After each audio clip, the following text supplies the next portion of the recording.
작년 2024년이죠. 고려인 이주 160주년으로 알고 있는데 많이 바쁘셨을 것 같습니다. 어떤 행사들이 있었나요? 예, 작년이죠. 벌써 그러니까 2024년에 고려인 러시아 이주 160주년을 맞이했습니다. 그래서 2월 22일에 국회에서 고려인 이주 160주년 기념사업 추진위원회가 발대를 했고요. 1년 동안 서울, 인천, 안산, 대구, 광주, 또 제천, 고려인들이 집거해 사는 여러 지역에서 학술포럼, 그리고 문화행사, 또 전시, 공연, 여러 가지들을 하면서 굉장히 바쁜 한 해를 보냈습니다. 그리고 그 과정에서 고려인 이주 160년 역사를 이제 학술적으로도 좀 정리하고 또 우리가 앞으로 고려인 국내에 거주하고 있는 고려인 동포들을 어떻게 끌어안을 수 있는가, 이러한 일에 대해서도 많은 토의를 진행하면서 우리가 더불어 나아갈 방향을 모색하는 그런 귀중한 시간을 보냈습니다. 관장님께서는 언제부터 이렇게 고려인에 대해서 관심을 가지셨어요? 관심을 가졌다고 하기보다는 제가 살아온 과정이 어떻게 고려인하고 얽히고 설키게 됐습니다. 예. 제가 그러니까 1992년, 예. 92년 초에 카자흐스탄으로 제가 건너갔습니다. 예. 대학을 이제 졸업하고 나서 얼마 되지 않은 시점이었는데 거기 가서 25년 동안 고려인들 속에서 고려인과 어울려 살고 생활하고 또 고려인들의 문화 학술 그런 부분에서 일을 하다가 제가 돌아왔기 때문에 여기 와서도 자연스럽게 제가 고려인들 일에 이렇게 발을 담그고 얽히고 또 제 남은 인생도 이 고려인들 속에서 저물어 갈 것 같습니다. 아, 그래요? 네. 작년에 이제 160주년으로 이제 그렇게 많은 행사들을 하셨는데 올해 이제 어떤 계획들은 어떠세요? 월곡 고려인 문화관은 이제 주민소통방 금결 그리고 고려인 역사 유물 전시관 숨결 예. 이걸로 이루어져 있거든요. 우리가 하는 업무는 크게 두 가지입니다. 하나는 이 지역의 주민들과 또 이곳에서 거주하는 고려인을 중심으로 한 이주민들을 예. 서로 소통할 수 있는 그런 기능도 조그맣지만은 하고 있고요.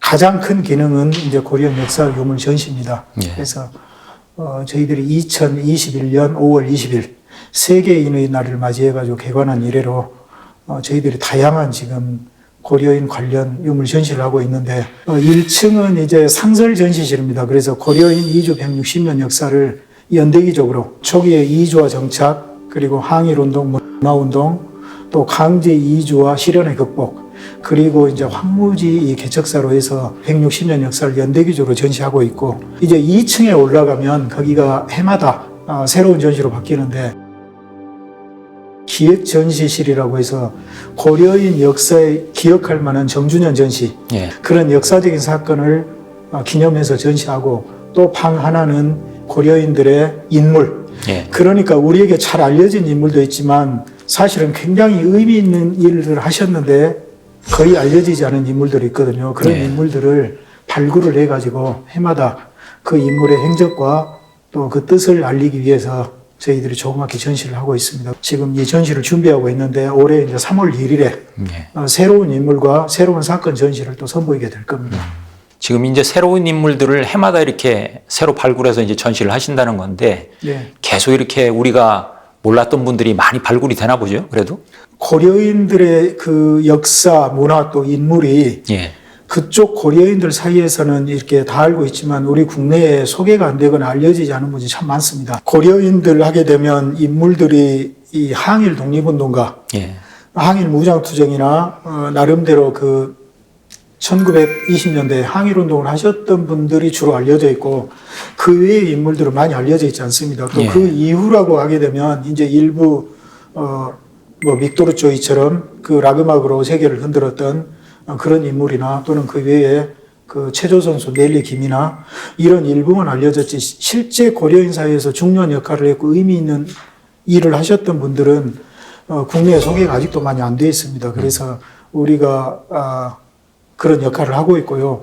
앞으로도 그런 인물은 정말 전시할 인물들이 굉장히 많습니다. 예. 그래서 저희들이 시간과 공간이 좀 부족할 뿐이죠. 더 많이 알리고 싶은 욕심은 있습니다. 예. 오늘 고려인에 대해서 이제 알아보는 시간인데 먼저 본론으로 들어가기 전에 고려인 하면 어떤 분들을 얘기를 하는 건지 그 역사적 배경을 좀 설명을 해주시면 좋을 것 같습니다. 예, 고려인이라고 하면은 일단은 옛 소련 지역에 거주하는 우리 동포와 그 후손을 우리가 고려인이라 하지요. 그런데 그것도 이제 조금 정밀하게 우리가 다듬을 필요가 있습니다. 왜 그러냐면 고려인 하는데 이게 굉장히 쉽게 나온 말이 아니고 역사적으로 근원이 있습니다. 예. 물론 사할린에 거주하는 우리 동포들은 제외되죠. 왜 그러냐면 사할린 남부 지역은 이제 1904년에 러일 전쟁 때 일본이 러시아 제국에 승리하면서 사할린 남부 지역을 차지를 해가지고 그 당시에는 일본 땅이 된 상태인데 1939년에 강제징용으로 한반도 남쪽 지역에서 주로 들어간 사람들입니다. 그래서 이런 분들은 정체성이 달라서 이제 사할린 한인이라고 부르죠. 예. 거기를 제외하고는 이제 연해주 지역으로 건너갔던 우리 조상들 그리고 이분들이 중앙아시아로 강제주 됐죠. 그래서 그분들과 그 후손들을 통칭해서 고려인이라고 하는데 고려인이라고 하는 그 명칭은 이제 연해주에서부터 광범위하게 쓰기 시작했습니다. 처음에는 당연히 조선시대 때 건너갔으니까 조선인이라고 불렀죠. 근데 나중에 이제 우리가 대한제국이 만들어지고 또 뭐 여러 시대를 거치면서 그때 고려인들이 스스로를 고려인 또는 한인 또 조선인 이렇게 혼재된 명칭으로 불렀어요. 그런데 사실은 러시아에서 우리를 부르는 게 까레예츠 그리고 우리나라를 부르는 명칭이 까레야 이게 고려란 말이거든요. 그래서 거기에 사는 고려인들이 러시아를 많이 배우면서 러시아화 돼가면서 그걸 받아들여서 우리는 꼬레아 사람 그러다 보니까 고려 사람이 된 것이고 또 하나는 이제 우리가 일제시대 때 그러니까 한일합병으로 나라를 잃게 된 후로는 연해주에 사는 지식인들이 의도적으로 한반도는 조선이라고 부르고 연해주 지역은 스스로를 고려 사람이라고 불렀어요. 그래서 고려 사람이라는 명칭이 끊임없이 유지되어 왔는데 이제 강제주 된 이후에는 그리고 우리가 지금 광복 80주년이 지금 곧 되죠. 예. 1945년에 우리가 해방되면서 또 남북 분단이 되지 않습니까? 분단이 되고 48년에 이제 남북 간에 서로 다른 정부가 수립이 되는데 지금 북한 지역이 공식 명칭이 그때 조선민주주의 인민공화국. 그런데 소련이 유일하게 합법적인 정부로 인정한 한반도 지역은 그 38선 이북 지역이에요. 그래서 이제 공식 문서는 이제 조선으로 또 변해요. 그렇지만 고려인들의 일상생활에서는 누구나 고려인, 고려 사람으로 썼어요. 그러다가 1990년 5월에 모스크바에서 전소 고려인 대표자 대회가 열립니다. 거기에서 이제 명칭 문제를 고민하죠.